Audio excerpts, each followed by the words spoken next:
CPIM Thoppumpady local കമ്മിറ്റിയുടെ നേതൃത്വത്തിൽ മാലിന്യമുക്ത നവകേരളത്തിന്റെ ഭാഗമായി ശുചീകരണ പ്രവർത്തനങ്ങൾ നടത്തി. മാലിന്യമുക്ത നവകേരളം പദ്ധതിയുടെ ഭാഗമായി CPIM തോപ്പുംപടി ലോക്കൽ കമ്മിറ്റിയുടെ നേതൃത്വത്തിൽ ശുചീകരണ പ്രവർത്തനങ്ങൾ നടത്തി.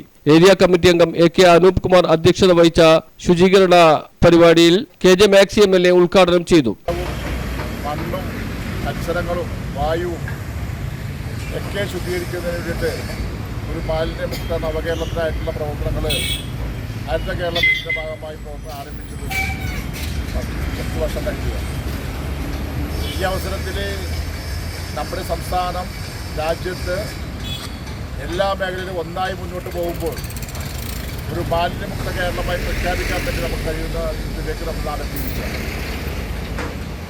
നമുക്കറിയാം നമ്മുടെ ബ്രഹ്മപുരത്തുണ്ടായ തീപിടുത്തം ഉൾപ്പെടെയുള്ള കാര്യങ്ങളൊക്കെ അശാസ്ത്രീയപരമായി ബ്രഹ്മപുരത്ത് മാലിന്യങ്ങൾ സംസ്കരിച്ചതിൻ്റെ ഭാഗമായിട്ടാണ് 5-8 ദിവസം നീണ്ടുപിടിക്കുന്ന വലിയൊരു തീപിടുത്തം ഉണ്ടായിരുന്നത്. അതെല്ലാം ഈ ഗവൺമെൻറ് ഇടപെട്ട് പരിഹരിച്ചു, നഗരസഭ ഇടപെട്ടു.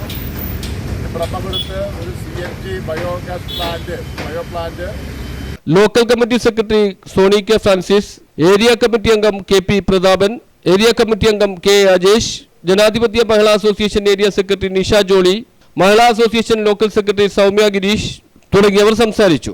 News bureau Thoppumpady.